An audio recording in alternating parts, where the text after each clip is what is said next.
அரசு தன் பங்கை உணர்ந்து குறிப்பாக துணிநூல் துறைக்கு முக்கியத்துவம் கொடுத்து இந்தியாவின் ஏற்றுமதி துறைகளை பாதுகாக்க ஒற்றுமையான கொள்கை வடிவமைப்பை முன்வைக்க வேண்டும் என்று வலியுறுத்துகிறேன் என்பதோடு அவசர கடன் வரி உத்தரவாத திட்டத்தின் கீழ் ECLGS 30% வரை அடமானமற்ற கடன்கள் வட்டி மானியத்துடன் வழங்கப்பட வேண்டும் என்றும் ஏற்றுமதி செய்யப்பட்ட பொருள்களின் சுங்கங்கள் மற்றும் வரிகளிலிருந்து விடுதலை 5% உயர்த்தப்பட வேண்டும் என்றும் நூலை சேர்ந்த துணி நூல்களையும் சேர்த்து அனைத்து துணி நூல்களுக்கும் ஏற்றுமதி கடன் நீட்டிக்கப்பட வேண்டும் என்றும் நம்முடைய தமிழக முதலமைச்சர் அவர்கள் வலியுறுத்தி இருக்கிறார்.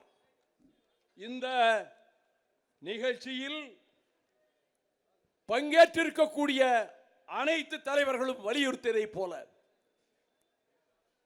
25 விழுக்காடு இருந்த வரியை அதற்கு முன்னர் 16 விழுக்காடாக இருந்த வரி பின்னர் 25 விழுக்காடு உயர்த்தப்பட்டு அதற்கு மேல் தனக்கு கொத்தடிமை சேவகம் செய்வதற்கு இந்தியா தயாராக இல்லை, ஆயத்தமாக இல்லை. அச்சுறுத்துவோம், பயமுறுத்தி பார்ப்போம், பகிரங்கமான தாக்குதலை தொடுப்போம், இந்தியாவின் பொருளாதார முதுகெலும்பை நொறுக்குவோம் என்று முற்பட்டுவிட்ட டொனால்டு டிரம்ப் விதித்திருக்கக்கூடிய இந்த வரி விதிப்பால் லட்சக்கணக்கான தொழிலாளர்கள் தங்கள் பணியை வேலையை இழக்க நேரிடும். அமெரிக்க நாட்டுக்கு இந்தியாவின் சந்தையை வேளாண் பொருள்கள், பால் உள்ளிட்ட பொருள்கள் இறக்குமதிக்கும்.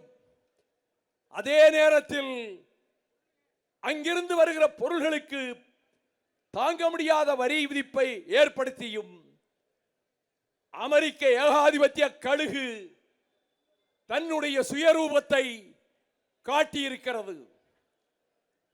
எழுச்சி தமிழர் என் இனிய சகோதரர் தொல் திருமா அவர்கள் குறிப்பிட்டதை போல அதானிக்கும் அம்பானிக்கும் ஏஜெண்ட் வேலை பார்க்கிற இந்திய தலைமை அமைச்சர் அவருடைய போக்கால் நாட்டின் ஜனநாயகம் ஒட்டுமொத்தமாக தாக்குதலுக்கு ஆளாகி இருக்கிறது. இந்த நிலையில் இந்த திருப்பூர் நகரிலே இருந்து ஆண்டுதோறும் 1000 கோடிகளுக்கான பின்னலாடைகளை ஏற்றுமதி செய்தவர்கள் இப்பொழுது பெறப்பட்ட ஆர்டர்களுக்கே அவர்களுடைய பின்னலாடைகளை இனி விற்க முடியாது. அமெரிக்க நாட்டு சந்தையிலே இந்த வரி விதிப்பை அவர்கள் தாங்கிக் கொள்ள வேண்டுமெனில் அவர்கள் ஏற்கனவே வகுத்திருந்த விலைவாசியை அவர்கள் அதிகப்படுத்தி விற்கவும் முடியாது.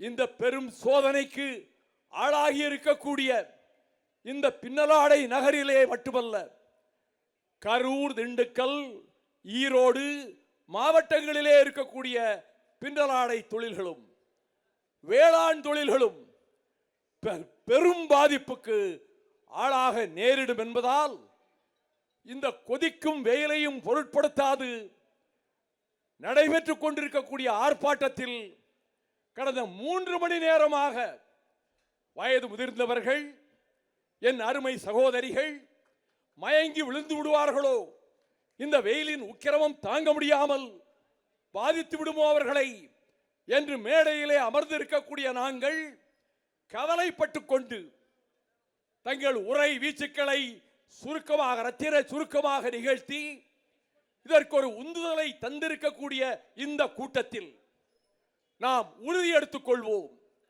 ஜனநாயகத்திற்கு பேராபத்து ஏற்பட்டிருக்கின்றது. இந்திய ஜனநாயகம் பெரும் தாக்குதலுக்கு ஆளாகி இருக்கிறது.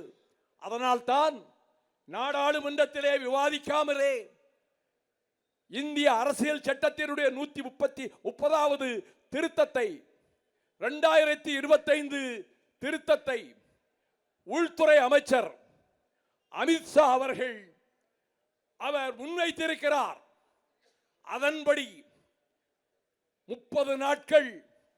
ஒரு மாநிலத்தின் முதலமைச்சரோ அல்லது அமைச்சர்களோ சிறையில் அடைபட்டிருந்தால் விசாரணை செய்துதான் ஒரு நீதிமன்றம் தீர்ப்பளிக்க வேண்டும் என்ற நிலையை மாற்றி அவர்களுடைய பதவி பறிக்கப்படும் என்று எதிர்க்கட்சிகளை பழிவாங்குவதற்காக இந்த உபகண்ட ஜனநாயக வரலாற்றில் இதுவரை இல்லாத ஒரு கருப்பு சட்டத்தை மைய அரசு முன்வைத்திருக்கிறது.